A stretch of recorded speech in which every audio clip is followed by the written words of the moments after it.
Kita melanjutkan tema kita minggu lalu mengelola konflik. Saudaraku yang dikasihi Tuhan, kalau konflik bisa dikelola dengan baik, justru banyak ada kebaikan-kebaikan di dalam situ. Saudara akan banyak belajar di dalam kesalahan-kesalahan yang kita pernah lakukan. Oke, minggu lalu kita udah bahas sumber dari konflik. Yang pertama iblis, dia pakai ego kita. Yang kedua cara kita, bukan menyatukan, tapi kita coba menyeragamkan. Akhirnya terjadilah berbagai macam kontroversi. Yang seharusnya ketika kita menyatukan, itu terjadi kerjasama korporasi. Semuanya didasarkan pada kebenaran. Semuanya landasannya itu kebenaran. Ketiga, sumber masalah ketiga, sumber konflik yang ketiga itu komunikasi. Ketika kita nggak punya komunikasi lagi di dalam keluarga, ketika kita individualistis, kita mulai bermasalah dan mulai terjadinya konflik. Sama Tuhan juga gitu, sama Tuhan juga gitu. Kita seringkali menyisakan waktu kita buat Tuhan.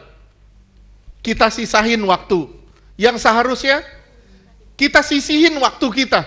Benar-benar kita persiapin waktu kita buat Tuhan.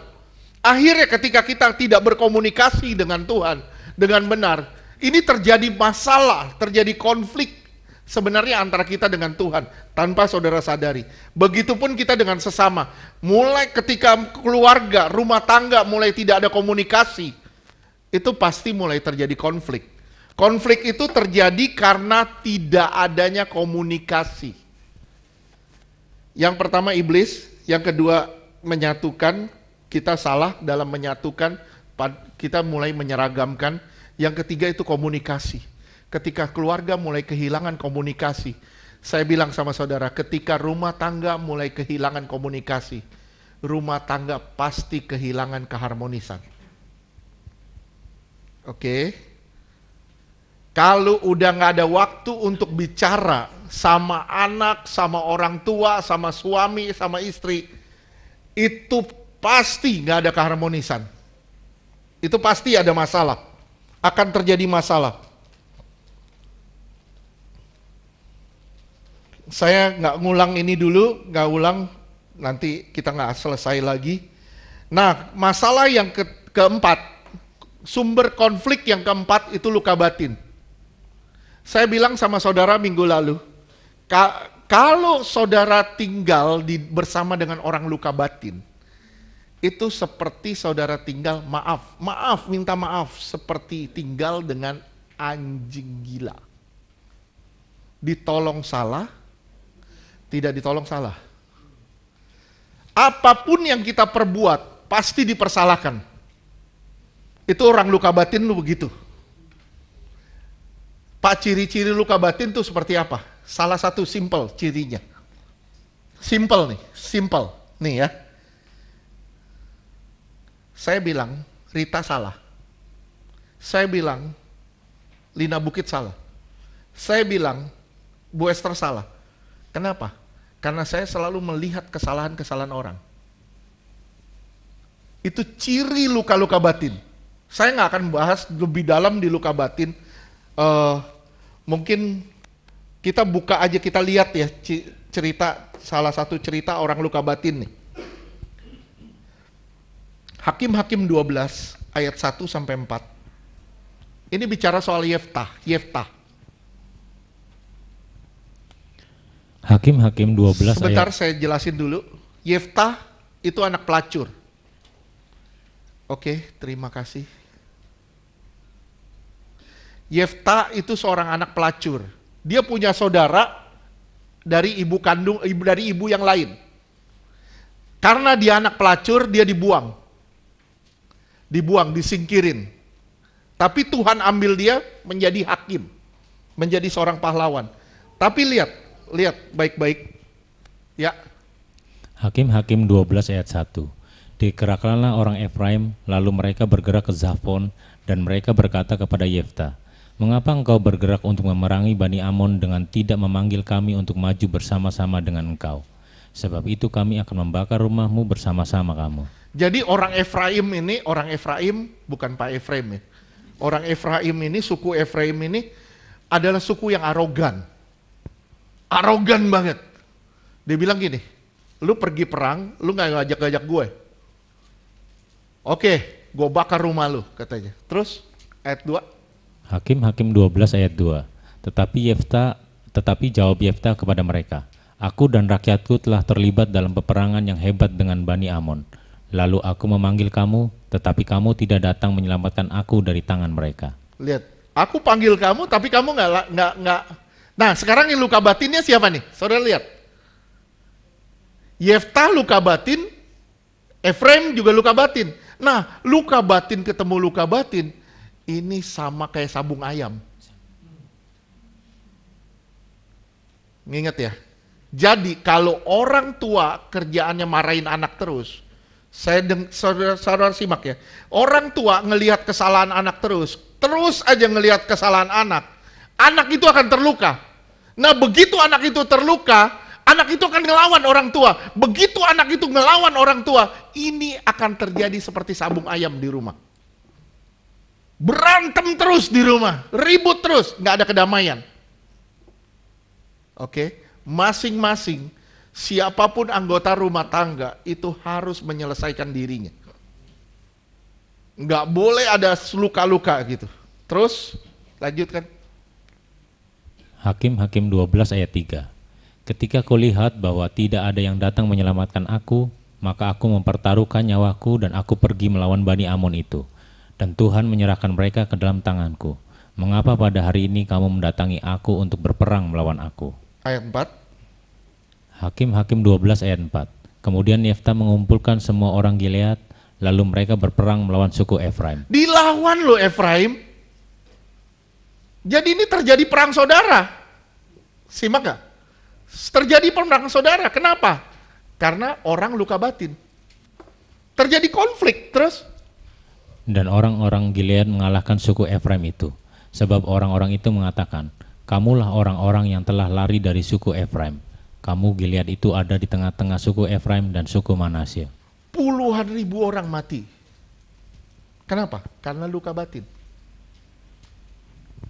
Saya bilang sama saudara ya, saya bilang itu bahayanya luka batin, itu akan nyakitin orang-orang di sekitar kita. Mungkin kita nggak ngerasa, luka batin itu kita nggak ngerasa, tapi orang di sekitar kita bisa rasa. Kita bilang, enggak ah, gua enggak ah. Lu yang nggak beres, lu yang nggak beres, lu yang nggak beres. Kita nggak ngerasa, padahal kitalah yang bermasalah sebenarnya. Oke, sampai sini bisa ngerti? Hakim-Hakim 8 ayat 1 dan 2. Hakim-Hakim 8 ayat 1. Ayat 1 dan 2. Ini soal Gideon. Gideon itu bukan anak terbuang. Bukan orang luka batin. Lihat apa yang terjadi. Hakim-Hakim 8 ini ayat. Kasusnya sama orang Efraim. Dia kasusnya sama. Ini orang Efraim memang ngeganggu terus nih. Ngegerecokin aja kerjaannya. Terus Hakim-Hakim 8 ayat 1. Lalu berkatalah orang-orang Efraim kepada Gideon, apa macam perbuatanmu ini terhadap kami? Mengapa engkau tidak memanggil kami ketika engkau pergi berperang melawan orang Midian? Lalu mereka menyesali dia dengan sangat. Ayat 2. Hakim-Hakim 8 ayat 2. Jawabnya kepada mereka, apa perbuatanku dalam hal ini jika dibandingkan dengan kamu? Bukankah pemetikan susulan oleh suku Efraim lebih baik hasilnya daripada panen anggur kaum Abiezer? Kenapa? Oh, kritik aja lu. Oke, saudara lihat gak bedanya? Ngelihat gak bedanya? Halo? Bangun gak sih? Ngelihat bedanya kan? Waktu Yefta, ini orang luka batin karena dia dibuang sama orang tuanya. Begitu Efraim bikin ulah, dilawan sama dia. puluhan ribu orang mati. Tapi lihat, waktu Gideon, kasusnya sama. Tapi, apa yang Gideon bikin? Gideon malah sanjung orang Efraim. Dia bilang gini, apa sih bisanya gue kalau dibanding sama lu? Lu jauh lebih hebat dari gue. Ya, kenapa? Karena orang luka batin itu biasanya senang disanjung. Coba lihat deh tabelnya, ada tabel gak? Tabel. Ini pernah saya khotbahin, tapi saya nggak akan khotbahin detail.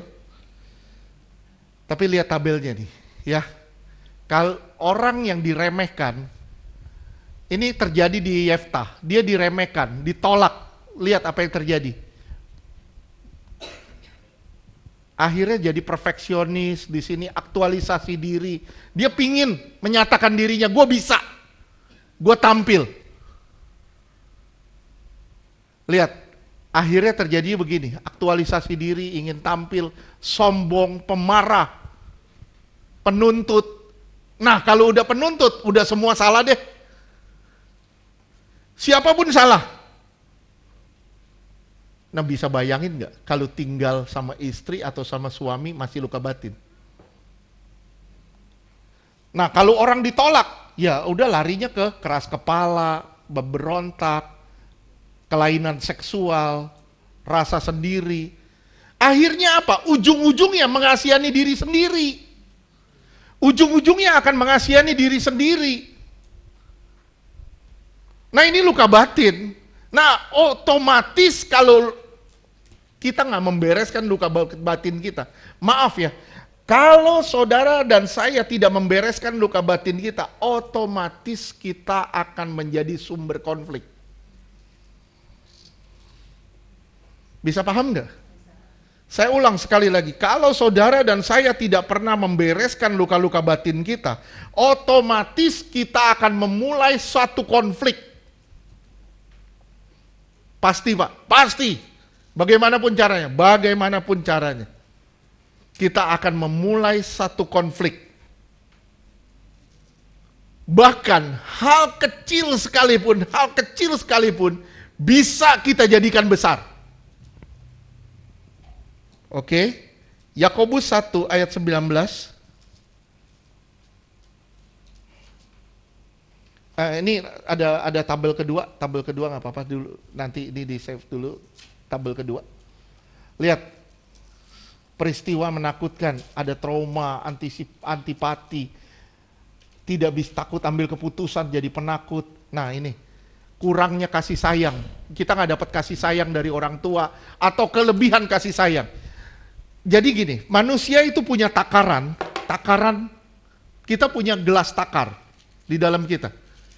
Kalau kita diberi kasih sayang yang tepat, itu kita akan jadi manusia yang berguna. Tapi kalau diberi kurang kasih sayang, ada masalah. Kelebihan kasih sayang juga masalah. Jadi kita harus diberikan kasih sayang itu tepat. Dan luar biasanya, manusia itu adalah makhluk pencari kasih sayang nomor 1. So, kita bilang anjing Pak, makhluk pencari kasih sayang nomor 1. Enggak, manusia. Kita pukul anjing, maaf ya, kita pukul anjing misalnya. Anjing bisa nggak luka loh. Betul nggak? Saudara pukul orang bisa luka loh. Jadi manusia yang terluka, yang batinnya terluka, itu bisa lebih jahat dari binatang. Sorry, maaf ya, jangan disalah artikan apa yang saya ngomong ini. Bisa lebih kejam, bisa lebih jahat dari binatang. Wah, luar biasa loh. Yakobus 1 ayat 19. Yakobus 1 ayat 19. Hai saudara-saudara yang kukasihi, ingatlah hal ini. Setiap orang hendaklah cepat untuk mendengar, tetapi lambat untuk berkata-kata dan juga lambat untuk marah. Ya, ini Yakobus memperingatkan. Dengar, jadi pendengar yang baik itu jauh lebih baik. Jadilah pendengar dan lambat untuk bertindak. Kalau soal emosi, ini soal emosi. Nggak gampang sampai ke sini. Nggak gampang. Nih ya. Siapa di sini yang lahirnya kaki duluan? Ada nggak? Siapa? Pak Dharma. Lahir kaki duluan. Gimana caranya? Ditarik. Oke. Kenapa? Oke deh, gini deh. Kenapa sebagian besar manusia lahirnya kepala duluan? Normalnya gitu ya. Kepala duluan. Tuhan cuma mau ngasih tahu sama kita. Berpikir dulu sebelum bertindak. Apapun yang saudara mau lakukan, pikirkan dulu sebelum kita lakukan. Oke, sampai sini ngerti? Di sini firman Tuhan bilang, ada orang komplain apa? Jadi pendengar. Mungkin kalau saudara dibayar untuk dengerin komplain, saudara kerja di bagian dengerin komplain orang, saudara akan lebih enjoy. Kenapa? Karena ada duitnya. Coba saudara dengerin komplain yang gak ada duitnya. Dengerin komplain orang. Aduh gua dikomplain terus. Ini orang komplain terus. Paling kita bilang, bawel. Nah gak gampang ngadepin orang kayak gitu. Betul gak? Gak gampang ngadepin orang luka batin. Semua salah, sini salah, itu salah, ini salah, itu salah. Itu gak gampang banget loh. Saya bilang, maaf, saya kasih tanda kutip, itu kayak tinggal sama anjing gila. Maaf, saya kasih tanda kutip. Kenapa? Serba salah. Nah, Tuhan mau kita beberes benar-benar. Kenapa? Karena Tuhan mau kita jadi sumber konflik. Ngerti gak? Tuhan gak mau saudara jadi sumber konflik, tapi saudara dirancang Tuhan untuk mengelola konflik. Cakap menanggung segala perkara. Kita selalu ngomong, cakap menanggung segala perkara. Lah, baru di toel di kita itu udah ngambek. Gimana mau cakap menanggung segala perkara? Susah. Amsal 17 ayat 14 dan 19. Amsal 17 ayat 14. Memulai pertengkaran adalah seperti membuka jalan air. Oke, baca sama-sama deh. 3, 2, 1. Memulai pertengkaran adalah seperti membuka jalan air. Jadi undurlah sebelum pemerintahan dimulai. Maaf. Ini banyak nih ibu-ibu, banyak melakukan ini. Maaf ya, banyak. Contohnya gini. Misalnya si A sama si B kawin. Lu dulu punya pacar ya? Istrinya mancing nih. Pacar lu cakep nggak? Cakep mana sama gue? Lu jangan bohong lu, jangan dusta. Ayo, jangan dusta sama gue. Nah kan ini buah si malakama. Jawab salah nggak jawab salah. Ini banyak lu dialamin. Ini banyak hal-hal kecil itu pancing. Lihat di situ dibilang memulai pertengkaran seperti membuka jalannya air. Satu masalah kita buka seperti jalannya air, breng, ngalir. Kenapa? Intinya satu. Karena roh jahat sudah main dan kita juga punya luka batin. 19. Amsal 17 ayat 19. Siapa suka bertengkar, suka juga kepada pelanggaran. Siapa yang suka bertengkar di sini? Ayo 3, angkat tangan. Siapa yang suka bertengkar? Ya, siapa suka bertengkar, suka juga sama pelanggaran. Saya rindu begini nih ya, suami, istri, anak, orang tua. Saya bilang sama saudara, sejauh saudara bisa ngalah-ngalah lah. Sejauh kita bisa diem, coba tutup mulut kita. Amin. Gak gampang, Pak. Bener gak gampang. Tapi saudara perhatiin, begitu orang lagi marah, lagi emosi, lagi segala macam. Terus satu perkataan yang kita keluarin dengan emosi, sedikit aja. Itu seperti membuka jalannya air tadi. Breng, langsung kemarahan itu tambah ganas. Yang, maaf ya saya bilang ya, yang gak perlu-perlu, akhirnya jadi ribet semuanya. Ada nggak yang sini suka bertengkar? Orang tua suka bertengkar ada nggak? Anak suka bertengkar ada nggak? Nggak ada. Saya rindu nggak ada di sini. Amin.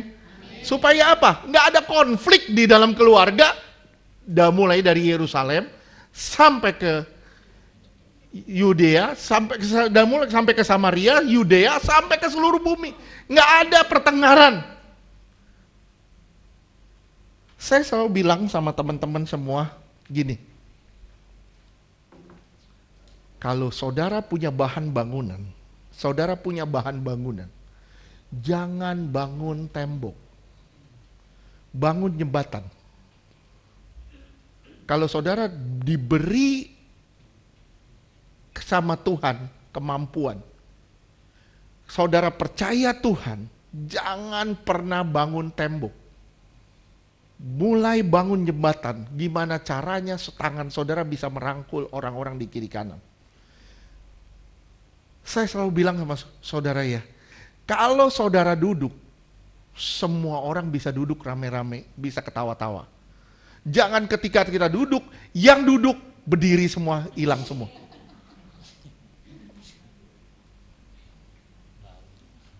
Oke, siapa suka bertengkar, suka juga kepada pelanggaran.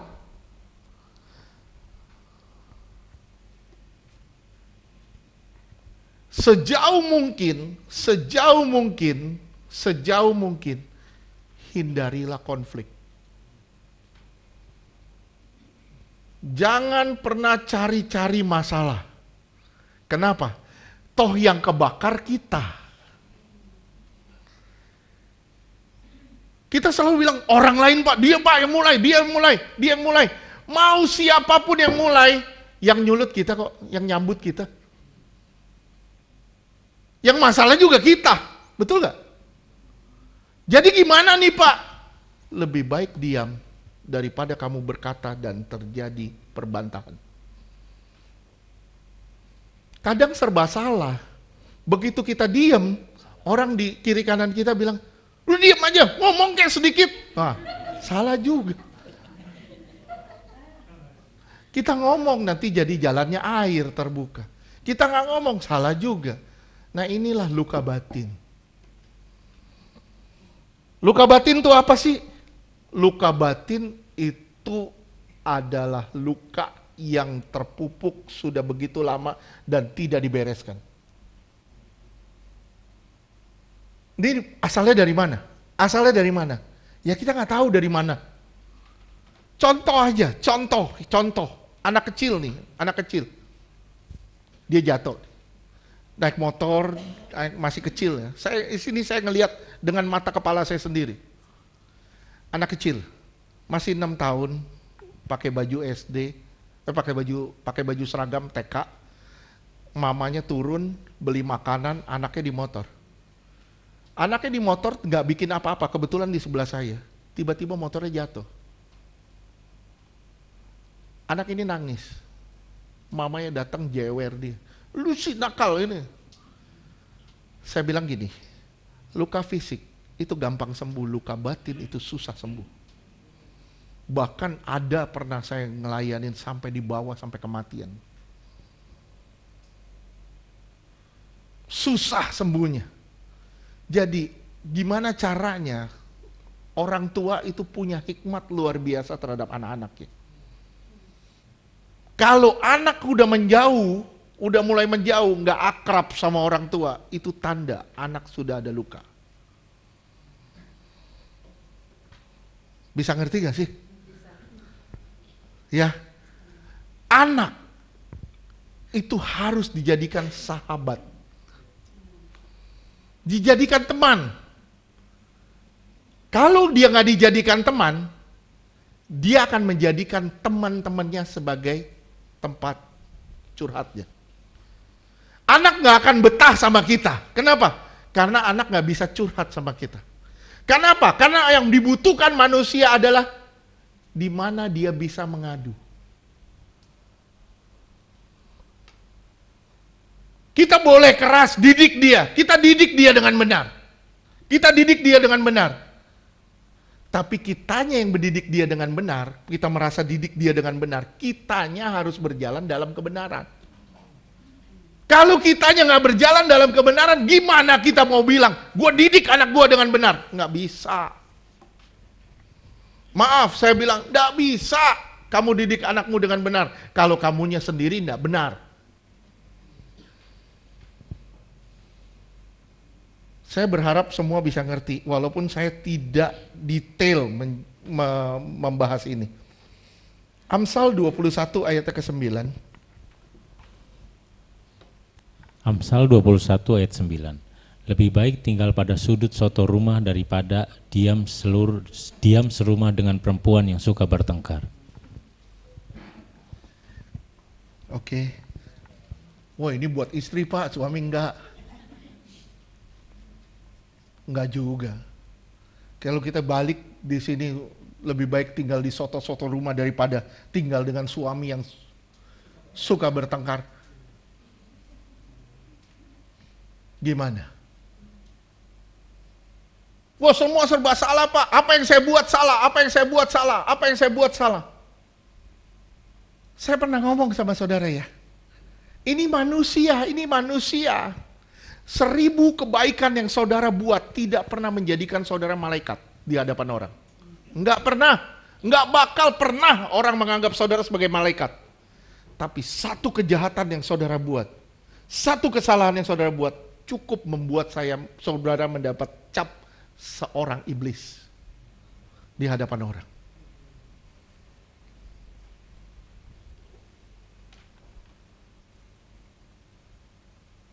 Makanya Tuhan bilang, betapa salehnya kamu harus hidup.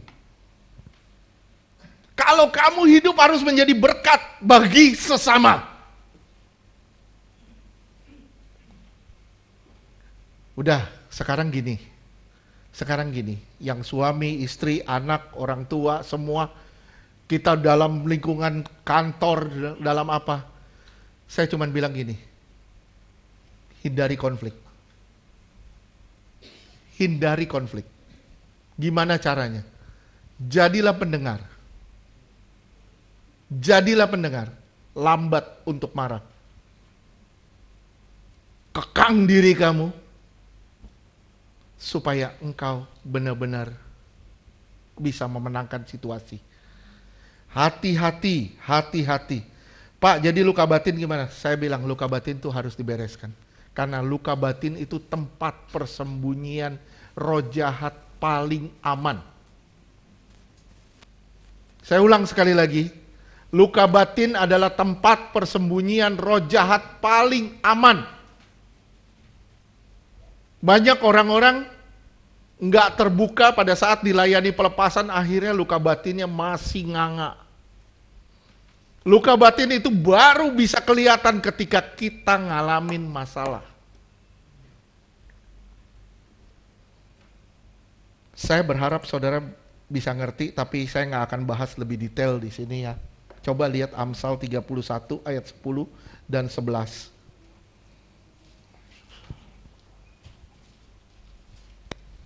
Amsal 31 ayat 10. Istri yang cakap, siapakah yang akan mendapatkannya? Ia lebih berharga daripada permata. Oke, ya. Kalau saudara adalah seorang istri, jadilah istri yang cakap. Kalau saudara adalah seorang suami, jadilah suami yang cakap. Terus ayat 11, kalau saudara adalah seorang anak, jadilah anak yang cakap. Kalau saudara adalah seorang teman kantor, Jadilah teman kantor yang cakap. Terus? Amsal 31 ayat 11. Hati suaminya percaya kepadanya, suaminya tidak akan kekurangan keuntungan. Orang-orang di sekitar saudara tidak pernah akan kehilangan keuntungan. Orang-orang akan percaya sama saudara. Kenapa? Karena saudara benar-benar membawa kedamaian di tengah-tengah lingkungan. Oke? Saya sering gak tanpa sengaja saya ngelihat status orang, status. Kadang statusnya tidak memberkati. Status di WhatsApp. Kadang statusnya apa? Saya sering ngelihat statusnya sering nembak ke sana, nembak ke sini, nembak ke sana, nembak ke sini. Itu biasanya orang luka gitu. Terus status-status yang tidak memberkati. Misalnya statusnya komplain tentang orang lain, status begini. Itu status yang tidak memberkati. Kalau saudara mau pasang status, pasanglah sesuatu yang bisa membangkitkan orang, bukan menjatuhkan orang. Ingat tadi salah satu ciri dari luka batin itu suka menjelekkan orang lain. Kenapa suka menjelekkan orang lain? Kenapa? Karena dia sendiri jelek. Orang yang suka menjelekkan orang lain adalah orang yang tidak percaya kalau dirinya itu dicintai Tuhan. Oke? Yang kelima, yang keempat, itu luka batin. Sumber konflik yang berikutnya itu stres.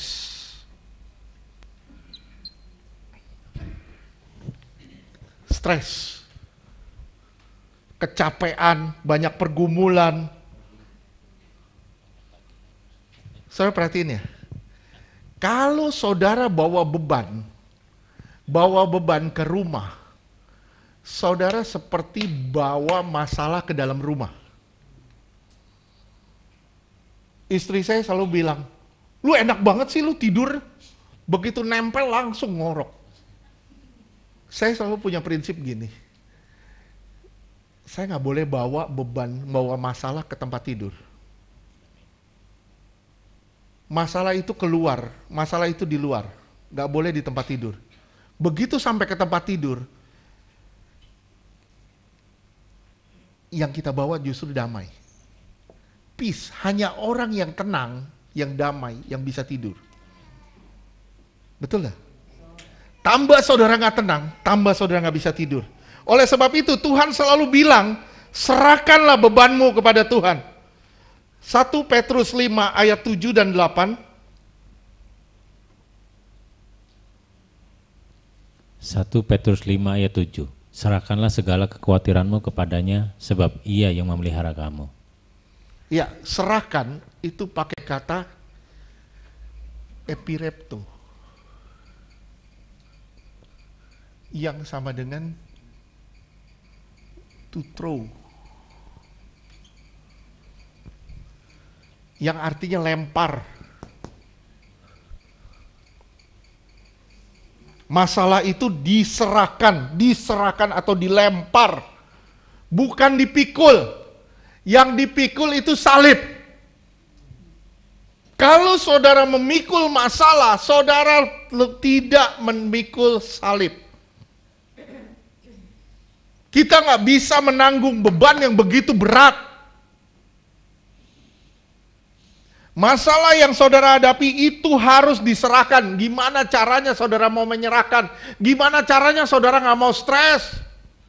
Saudara harus percaya sama Tuhan kalau Dia sanggup melakukan perkara yang besar. Dan kedua, saudara harus menyerahkan hidup saudara sepenuhnya kepada Tuhan. Baru saudara bisa lempar masalahnya.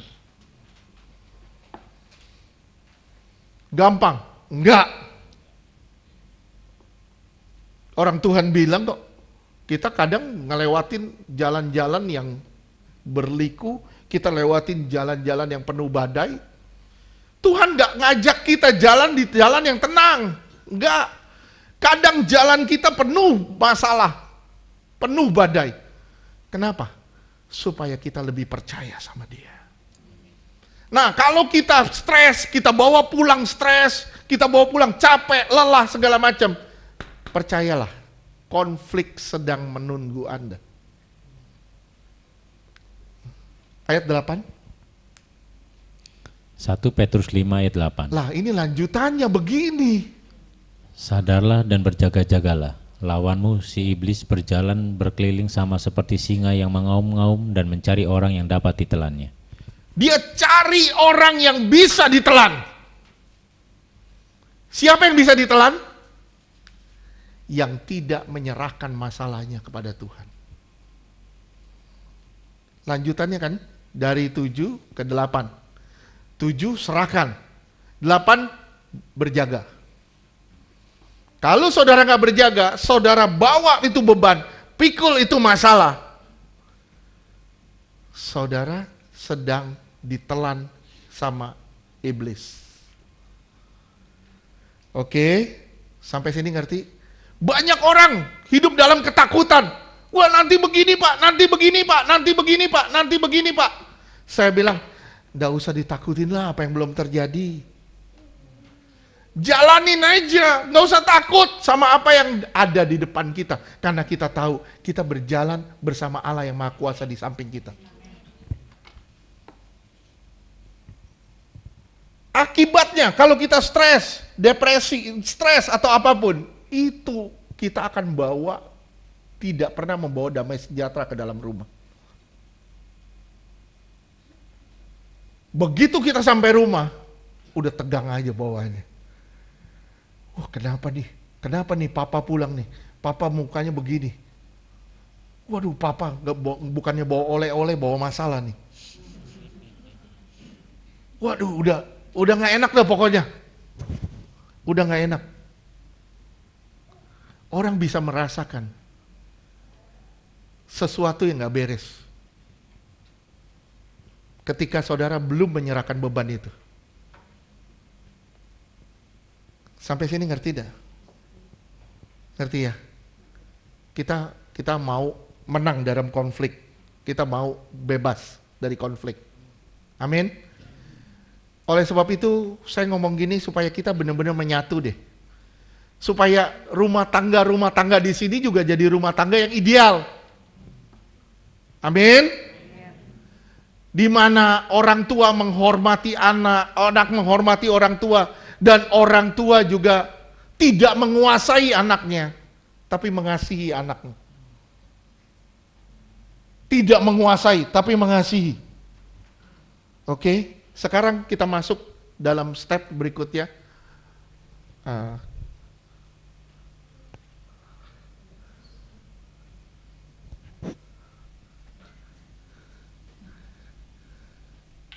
Ada penghapus. Oh, luar biasa apa yang tidak pernah kau pikirkan. Thank you. Jangan.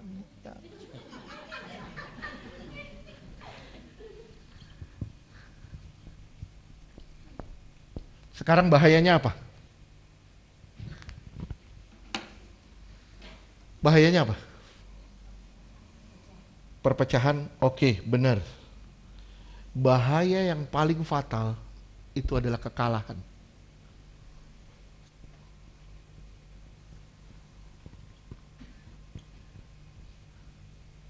Pada saat saudara berkonflik, sebenarnya saudara sudah kalah.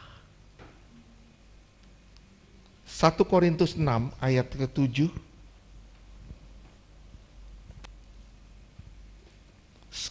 Simak perkataan ini baik-baik ya.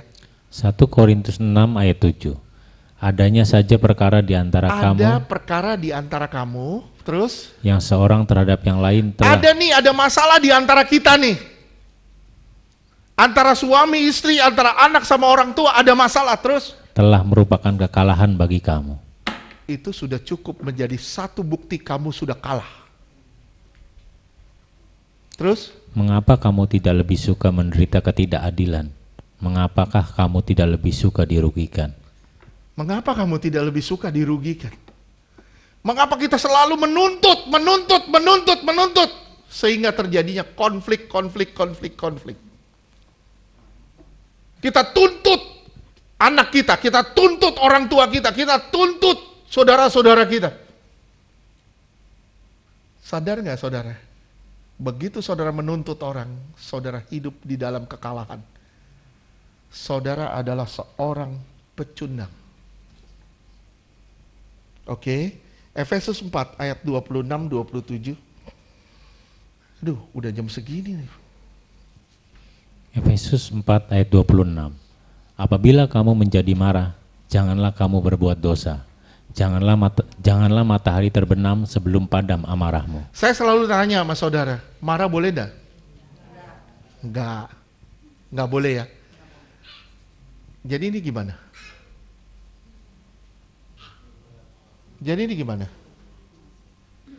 Ini kegelapan kan? Kegelapan mau masuk. Paulus sedang mengingatkan, hei kegelapan mau masuk kalau kamu marah. Begitu kita marah, saudara tidak sadar, sebenarnya kegelapan itu sudah menunggu. Dan begitu kita marah, emosi, konflik terjadi, kegelapan sedang bekerja. Tanpa saudara sadar, saudara adalah aktornya. Aktor yang dipakai oleh kuasa kegelapan. Saudara tahu boneka yang dikendalikan sama tangan? Puppet, tahu ya? Tahu ya? Nah itu, kita udah jadi seperti itu di tangan iblis. Otomatis lah kita jadi pecundang, kita jadi orang yang kalah. Terus 27. Efesus 4 ayat 27. Dan janganlah beri kesempatan kepada iblis. Nah, dilanjutkan dengan gini, jangan kasih kesempatan kepada iblis. Jangan kasih sama sekali kesempatan kepada iblis. Masalah yang kedua, bahaya dari konflik yang kedua.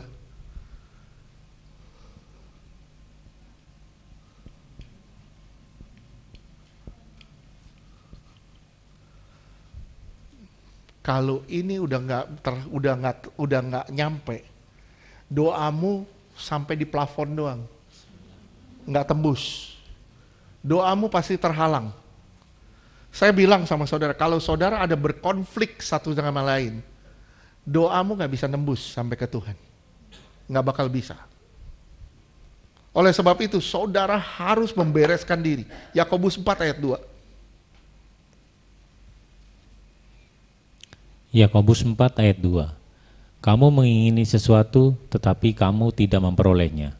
Lalu kamu membunuh, kamu iri hati. Lihat, kamu doa, kamu nggak dapat apa-apa. Terus? Tetapi kamu tidak mencapai tujuanmu. Lalu kamu bertengkar dan kamu berkelahi. Kamu tidak memperoleh apa-apa. Kamu berkonflik, kamu juga nggak peroleh apa-apa. Terus? Karena kamu tidak berdoa. Kamu tidak berdoa. Secara fisik kamu berdoa, tapi rohmu nggak nyambung sama Tuhan. Kenapa? Karena kamu berkonflik dengan satu sama lain. Oleh sebab itu, saya selalu bilang sama saudara, kita ini unity. Nggak boleh ada jenjang di antara kita. Nggak boleh ada konflik di antara kita. Matius 5 ayat 23. Suami istri itu unity. Nggak boleh ada konflik. Oke? Jangan membiarkan masalah itu berlarut-larut sampai kita bilang, tunggu besok saya beresin. Nah, kalau perempuan sukanya begitu tuh. Kalau dipegang, lagi marahan dipegang. Apa lu pegang-pegang? Jangan pegang, jangan pegang. Panas, panas.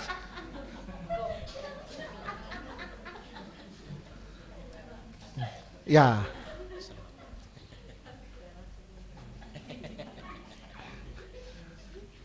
Ini banyak orang begitu. Kita misalnya si A lagi berkonflik sama si B. Lewat jalan sempit nih, gang sempit banget.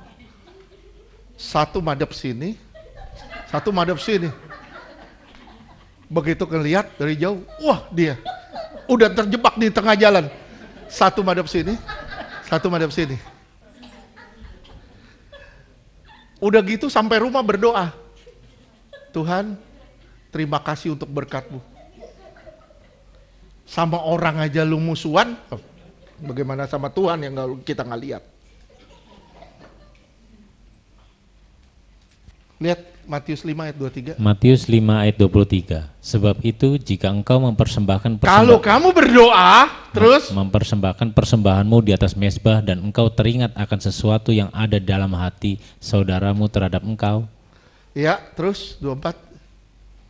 Matius 5 ayat 24. Tinggalkanlah persembahanmu di depan mezbah itu dan pergilah berdamai dahulu dengan saudaramu. Percuma kita berdoa kalau kita nggak berdamai. Tuhan bilang berdamai dulu, baru berdoa. Kita mengingini sesuatu, kita nggak dapat. Kenapa? Karena kita nggak berdoa. Kenapa kita nggak berdoa?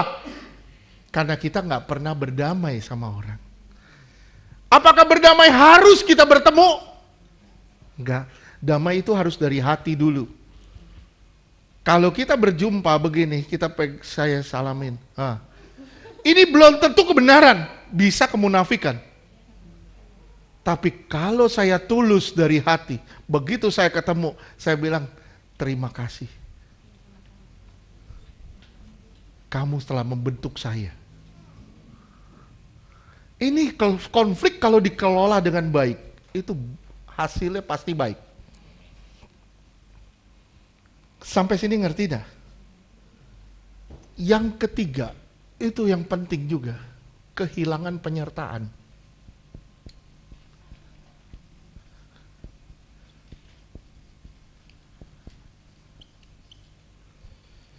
Kita nggak disertai Tuhan loh. Kalau saudara, ingat ya, saudara berkonflik sama satu orang, saudara bisa kehilangan penyertaan Tuhan loh. 2 Korintus 13 ayat 11. 2 Korintus 13 ayat 11. Akhirnya, saudara-saudaraku, bersukacitalah, usahakanlah dirimu supaya sempurna. Terimalah segala nasihatku, sehati sepikirlah kamu dan sehati sepikir, terus dan hiduplah dalam damai sejahtera. Terus maka Allah sumber kasih dan damai sejahtera akan menyertai kamu. Kalau kamu nggak hidup dalam damai sejahtera, kamu ada benci orang, kamu ada konflik sama orang, saya bilang di sini, Tuhan nggak menyertaimu dong. Betul nggak sih? Baca sebaik-baik di situ. Terimalah segala nasihat sehati sepikirlah kamu dan hiduplah dalam damai sejahtera, maka Allah sumber kasih dan damai sejahtera menyertai kamu. Kalau kamu nggak hidup dalam damai sejahtera, Tuhan nggak menyertai kamu.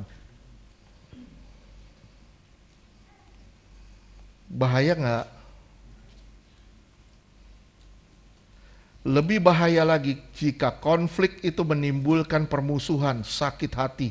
Jadi jauh lebih bahaya dari apa yang dibayangkan dan berujung pada neraka. Saya ulang sekali lagi, jika konflik tidak dibereskan, timbul sakit hati, itu akan menjadi permusuhan. Dan permusuhan itu akan jauh lebih bahaya dari apa yang dibayangkan. Berujung pada neraka. Serem luar biasa.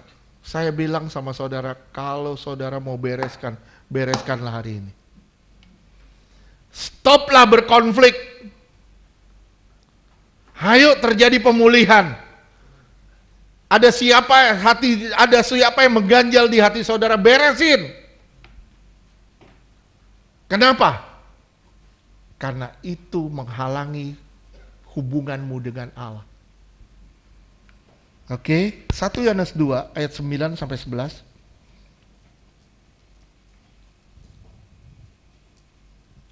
1 Yohanes 2 ayat 9. Barang siapa berkata bahwa ia berada di dalam terang, tetapi ia membenci saudaranya, ia berada dalam kegelapan sampai Kalau sekarang. saudara bilang, saya di dalam terang, tapi saya membenci orang, saya di dalam kegelapan sampai sekarang. Tuhan gak bilang 5, 3, atau 7 orang yang saudara benci. Tuhan bilang 1 orang aja yang saudara benci. 1, nggak perlu banyak, 1 orang. Pak, kalau setengah boleh nggak? Oke, sampai sini ngerti? 1 aja yang kita benci, kita berada di dalam kegelapan sampai sekarang. Sampai hari ini. Sampai detik ini. Nggak boleh menyimpan luka sama sekali. Tapi Pak, dia yang mulai Pak, dia yang nyakitin. Di balik kesalahan dia, tersimpan kesalahan kita. Jangan pernah menyalahkan orang, tapi mulai koreksi diri kita sendiri. Gimana Pak cara saya mengampuni dia? Gimana caranya saya mengampuni dia? Ingat, Tuhan mengasihimu. Takaran kasih yang Tuhan mau, itu bukan takaran kasih orang kepada saudara, tapi takaran kasih Tuhan kepada saudara. Kalau takarannya kasih orang kalau dia mengasihi saya mengasihi dia. Tapi takarannya kasih Tuhan. Karena Tuhan mengasihi saya, walaupun saya belum mengasihi Tuhan. Takarannya kasih Tuhan. Ini jadi masalah. Sesakit apapun, gimana Pak jadinya kalau saya disakitin orang? Saya bilang sama saudara, sesakit apapun, tidak ada pilihan untuk tidak mengampuni. Sakit Pak, Tuhan sudah mengambil sakitmu asal kau datang ke Tuhan. Asal kita datang ke Tuhan, Tuhan mengambil sakitmu. Dan Tuhan gantikan dengan damai sejahtera. Ya, saya cuma bilang sama saudara, tidak lagi berkonflik sama siapapun. Tidak berkonflik sama siapapun. Oke, mau diterusin atau mau stop dulu? Stop aja ya. Stop aja ya. Gak apa-apa jadi 3 seri? Gak apa-apa, kita lanjutkan minggu depan. Bagaimana cara menyelesaikan konflik yang baik. Yang berikutnya juga, apa sih kebaikan-kebaikan di dalam konflik. Ya, saya berharap satu sama saudara, ayolah kita masing-masing membereskan. Kita beresin deh semuanya. Supaya dari rumah tangga itu muncul sinar Allah. Amin. Dari keluarga itu muncul sinar Allah. Mulai dari kita itu keluar sesuatu yang baik. Nggak ada lagi yang buruk-buruk dari kita. Stoplah berkonflik dan kejarlah perdamaian. Firman Tuhan berkata, jika hal ini tergantung daripadamu, hiduplah dalam damai dengan semua orang. Ya, berdamai itu bergantung dari kita nggak? Berdamai itu bergantung dari kita. Oleh sebab itu firman Tuhan berkata, berdamailah dengan semua orang. Sakit Pak, jangan lihat ke perasaan kita. Lihat ke perasaan Tuhan. Simak, jangan lihat perasaan kita. Lihat perasaan Tuhan. Kalau kita terluka sama orang, Tuhan kita lukai. Amin. Tuhan berkati.